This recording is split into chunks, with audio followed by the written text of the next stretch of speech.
Hey there. I spent a lot of time on this channel reacting to people who say that evolution doesn't work, but I wanted to spend some time talking about how it does work as well. So if you're interested in learning the basics of evolutionary biology, I encourage you to check out my new series called The Light of Evolution. It's an introduction to the concept of evolution taught in a simple way that anybody can understand. And as is my style, each episode is jam-packed with information, so it should be worth watching again and again to learn more and more. I get a ton of comments and emails from people saying that they've never had the opportunity to really learn this stuff, so it is my genuine pleasure to share my favorite kind of science with you. Thank you so much for learning with me. Now let's get into the video.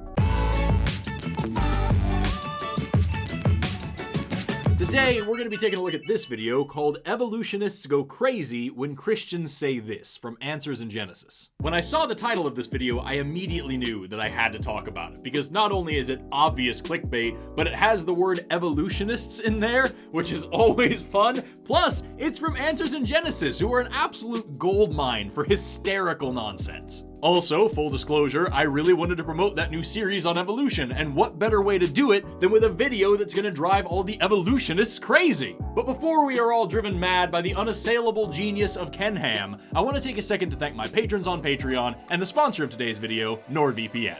Nord helps you take control of your internet privacy by protecting your data behind a wall of next-generation encryption. They block malicious sites and downloads and trackers and malicious ads, and their threat protection service is on even when your VPN is off. And even though they have over 5,400 servers in 59 different countries, their strict no-logs policy means that they never collect, track, or share your data, because it's none of their business either. Whether you're streaming content that isn't usually available in your region, or just trying to stay safe using public Wi-Fi at a coffee shop, NordVPN allows you to use the internet without borders and without risks. And the best part is, they've bumped up the plan that they usually offer my subscribers, and they're now offering a massive discount on a 2-year plan, plus an additional 4 months free, all with the 30-day money-back guarantee. And as always, you can learn all the details of that deal and try it risk-free for 30 days just by going to nordvpn.com/ValkaiLabs or using the link in the description below.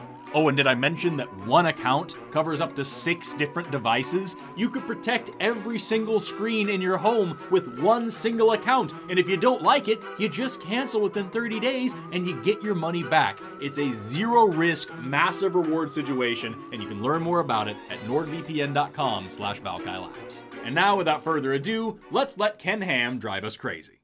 It's interesting, you know, when the secular media, secularists come to the Creation Museum and they want to interview me, mostly their questions are about the age of the earth, and mostly they're scoffing. So they come here, they don't really ask questions about evolution and what the museum's about. The first thing they do is they say, why do you believe in a young age for the earth? Why do you believe that dinosaurs lived in recent times and did live millions of years ago? It's usually always about the age of the earth. It's interesting, whenever they do articles in secular newspapers, they say, oh, something about the Ark or the Creation Museum. This is the group headed by Ken Ham that believes in a young earth and that dinosaurs lived with people and they don't believe in millions of years. They always seem to want to categorize us that way, as if believing in a young earth means these people are nuts. So Ken seems pretty upset about the fact that he's being categorized and prejudged based on his beliefs. That's why he's complaining about the secularists in a video about driving evolutionists crazy. Because, you know, it's just not right to lump people together like that. In particular, he seems pretty riled up about the fact that these reporters are going out of their way to mention that he believes in a young Earth in whatever articles are publishing about him. And this raises the question, why would a reporter want to mention that Ken Ham and his museum believe in a young Earth? Well, if I had to hazard a guess, I would say that it's probably because only about 40% of Americans actually believe in that. And while that is a disturbingly high number, a high number which I should point out gets lower and lower with education, it's still the minority. So those same reporters probably wouldn't go out of their way to mention that a science museum is teaching about atoms, or that a history museum is teaching about George Washington, because those are both very obviously real things that most people already understand. But when a museum is saying that the vast majority of scientists and universities around the world are all wrong, that is noteworthy and should go in the article. So that way, when somebody reads the headline, "Museum says that dinosaurs lived with humans," they won't accidentally mistake that museum as a credible source of information. Like, sticking with the topic of dinosaurs, it would be like if there was a museum that was teaching that dinosaurs were actually dragons, and that only some of them got as big as we see in the museum, but most of them were like the size of a sheep, or could even fit in your coat pockets. Oh wait, those are all things that the Ark Encounter teaches as well. You see, secularists believe in millions of years, and they have to. You know why they have to? Because that's what the evidence points to. Because how do you get people to believe in an impossible process because you don't see one kind of animal changing into another today? Well, of course not. That makes no sense. You don't see life producing new information to go into our genes. Yes, you do. You don't see matter producing life by natural processes. No, we just see literally all of the essential building blocks of life being formed by natural processes, any one of which would quickly be gobbled up by existing life on Earth today, so naturally, we don't see any new life forming. That would also make no sense. You don't see any of that, right? We can categorize all the animals and plants we see into particular groups and families in our classification system. Evolution's an impossible process. Did he just use taxonomy as an argument against evolution? We can classify everything that's here, therefore it couldn't have evolved? What? How do you get people to believe in an impossible process? You have to get people to believe in an incomprehensible amount of time. Because if you believe in an incomprehensible amount of time, given enough time, all the little changes we see, they'll add up to the big changes for evolution. The reason you don't see it? Because it takes millions of years. I'm just throwing this out there. If your main argument against evolution is that you can't go back in time and watch it happen, and you don't know that my next question is going to be, when did you go back in time and watch the creation of the Earth, then I recommend that you take up chess so that you can practice thinking ahead. And it's interesting, back in 1954, George Wald, an American biochemist who received the Nobel Prize, said this: "Time is the hero of the plot. What we regard as impossible on the basis of human experience is meaningless here. Given so much time, the impossible becomes possible, the possible probable, the probable virtually certain. One only has to wait. Time itself performs the miracles." I have nothing else to add. He just quoted a way better scientist than I will ever be, saying pretty much exactly what I would say in this situation. So, carry on.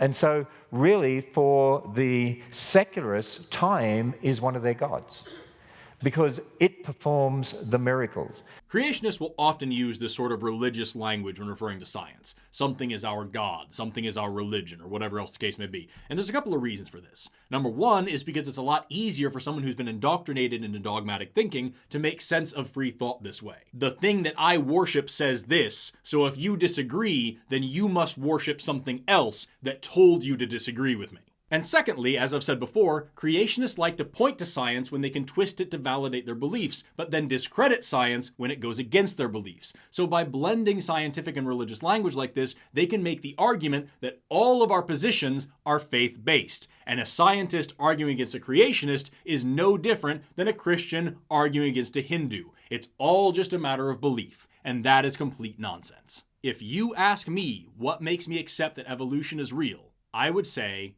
evidence.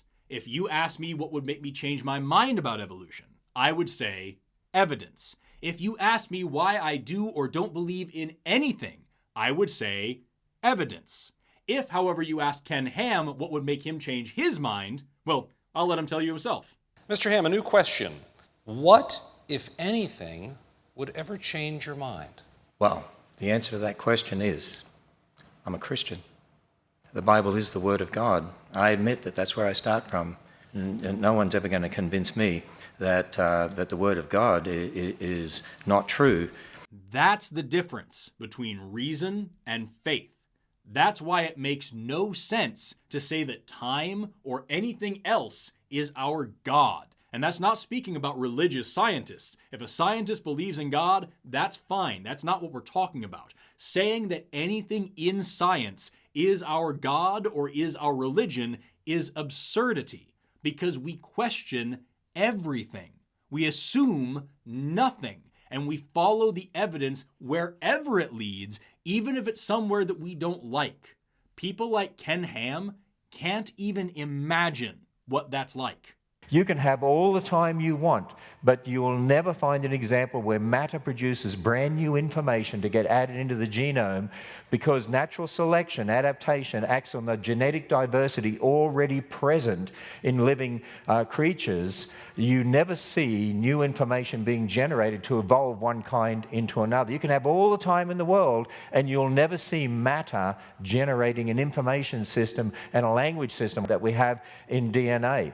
And so time doesn't help, but in people's minds, if you've got enough time, anything can happen. I'm still waiting to go crazy. So far, he hasn't said anything that's shocking or thought-provoking or interesting or original or true. We're almost halfway through the video, and every single point that he's made is something that we've already covered at least twice in other episodes of Reacteria, including that nonsense. He's just blatantly wrong. And that's why it's interesting. You take people like Richard Dawkins, that famous atheist. If you say to him you don't believe in evolution, you don't believe people came from ape-like creatures, he'll mock you and say, oh yeah, but you know, you're wrong, and so on. But you tell him you believe in a young earth, a young universe, and you reject millions of years, he'll go berserk. Almost becomes emotionally unstable. I'm not going to speak for Richard Dawkins. I've never seen him go berserk when asked a question like this. Who knows? Maybe he did. It doesn't really matter. I can speak for myself, though, and say that I wouldn't go berserk over being told that somebody doesn't believe in the age of the Earth. I might get a little frustrated if I now am being told that not only everything that we know about biology, but everything that we know about chemistry and geophysics is all wrong. Because remember, it's not just biology that talks about the age of the Earth. There's several different disciplines of science that all come together to agree on this point. And that can be a little annoying when I'm in a debate with somebody who claims to be serious about what they're talking about, and I now have to go back and explain like the fundamentals of what a radioisotope is. Yeah, that can be a bit aggravating, but as far as going berserk, I don't think that that's a reasonable expectation. Like, for example, one time I was having a discussion with somebody who believed that the Earth was flat. That is something that would require literally every single thing that we know about all science to be incorrect. And he was making many of the same arguments that Ken Ham is making here, that I had blind faith in things like the speed of light and the force of gravity, and I only believed in these things because they supported my worldview. And I explained to him that actually, when you get a science degree, one of the first things you do is test these things for yourself in a lab. I have proven the speed of light and the force of gravity by myself in a laboratory. I've done the experiments, I've done the math, I've confirmed it for myself. And when I told him that, he said that I had no way of proving that the same force of gravity and the same speed of light in that laboratory were also happening everywhere else. And at that point, I didn't go berserk, but I did get frustrated to the point that I just didn't want to try anymore, because there's no sense in me trying to explain how planets form when I have to go back and explain that the laws of physics are the same in this room and the next room. If I were to walk up to Ken Ham and tell him that I don't believe in the alphabet, and therefore I've never read the Bible, and that's how I know that God isn't real, he would have to go back and explain what the Bible is and how faith and belief systems work and how to read before he actually got to make any serious points about what he believes in. So that would be an obnoxious and disrespectful waste of his time, and he probably wouldn't be too nice about it if I kept pushing the issue. And that's the same thing with this. I certainly wouldn't go berserk if somebody told me that they don't believe in the age of the Earth. It's my job to teach people that stuff. I don't know many scientists who would lose their mind over such a simple thing. I'm sure there's somebody out there that would. Who knows? I don't know any. But if you're going to come up to me and tell me that everything that we know about science is wrong and just keep hammering away at it and not listening to any evidence, then yeah, it might get frustrating. I don't know, maybe somebody like Richard Dawkins, who's answered the same question 50 billion times, will get frustrated faster. This is just a nonsense argument that he's making. It's completely anecdotal, and I don't understand why he's making it. We make no apology about the fact that we believe the Earth is only thousands of years old. In fact, I believe about 6,000 years old. Now, people say to me, where do you get the 6,000 from? Because you don't open up the Bible and it says the Earth is 6,000 years old. You're right, the Bible doesn't give a date for creation. If it did, that'd be a problem. You know why that'd be a problem? Because the Bible was completed 2,000 years ago. So if it gave a date for creation, it means the Bible would have a mistake in it and it would be fallible. So just to be clear here, Ken is saying that the Bible details out exactly what happened at the beginning of the universe, and that is good enough to take at face value, exactly as written. However, if the Bible were to include details on when those events happened, that would be a mistake, because it was only put together 2,000 years ago.